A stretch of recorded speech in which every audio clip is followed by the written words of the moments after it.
Tem havido tantas provações entre os irmãos desta igreja, com as quais Deus nada tem a ver. A igreja perdeu sua força e os membros não sabem como recuperá-la. O amor de uns pelos outros desapareceu e um espírito acusador e descobridor de faltas tem prevalecido.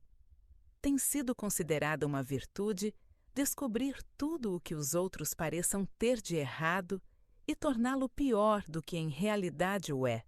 As entranhas de misericórdia, que se comovem em amor e piedade para com os irmãos, não existem. A religião de alguns tem consistido em achar faltas, procurando com cuidado tudo o que tem a aparência de erro, até que os nobres sentimentos do coração se definhem. A mente precisa ser treinada a demorar-se nas coisas eternas, no céu e em seus tesouros e glórias, e a usufruir doce e santa satisfação nas verdades da Bíblia.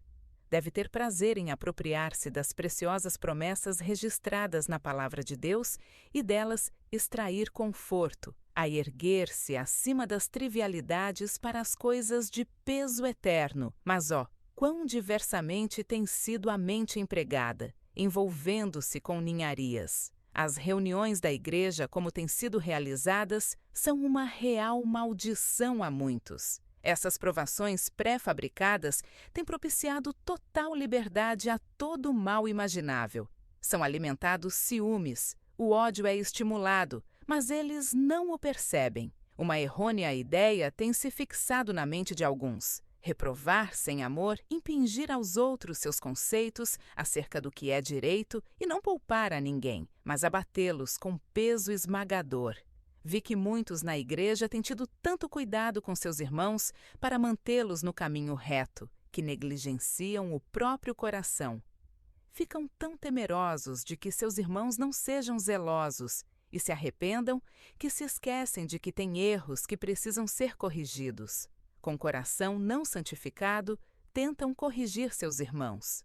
O único meio de os irmãos e irmãs da igreja poderem erguer-se é cada um cuidar da própria vida e pôr seu coração em ordem.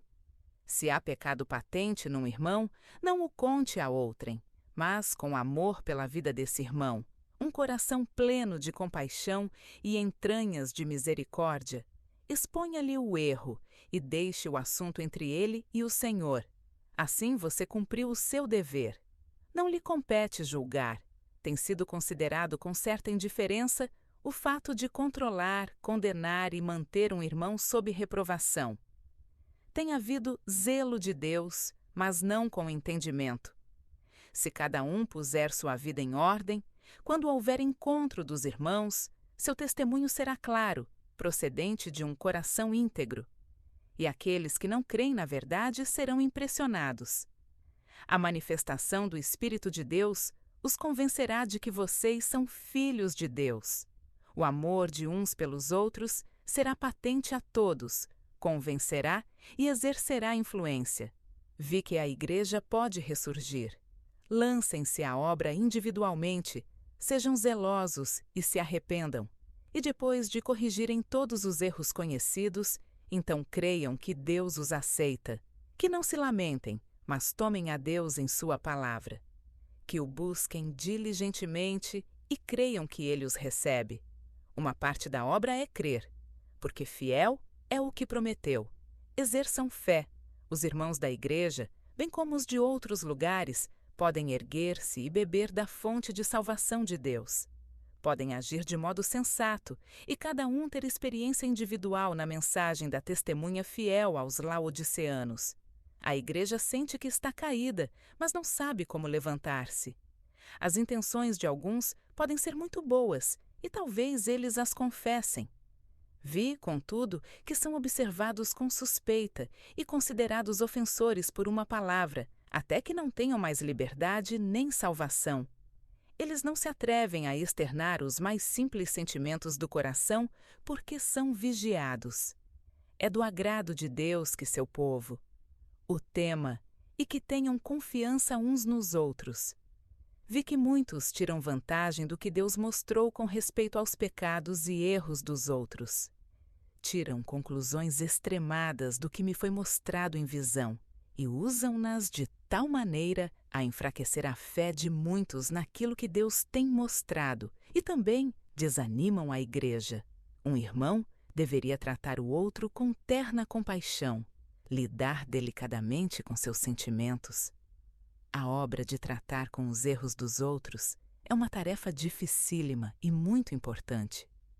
Com a mais profunda humildade, deveria um irmão fazer isso, considerando as próprias fraquezas, temendo ser ele mesmo tentado.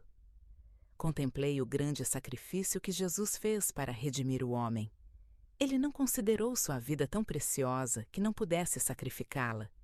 Disse Cristo: que vos ameis uns aos outros, assim como eu vos amei. Quando um irmão erra, você sente que poderia dar sua vida para salvá-lo? Se esse é o seu sentimento, então você pode aproximar-se dele e tocar-lhe o coração. Você é exatamente a pessoa indicada para visitá-lo. Mas é fato lamentável que muitos que professam ser irmãos não estão dispostos a sacrificar nenhuma de suas opiniões ou julgamento para salvar um irmão. Há muito pouco amor de uns pelos outros. Manifesta-se um espírito egoísta.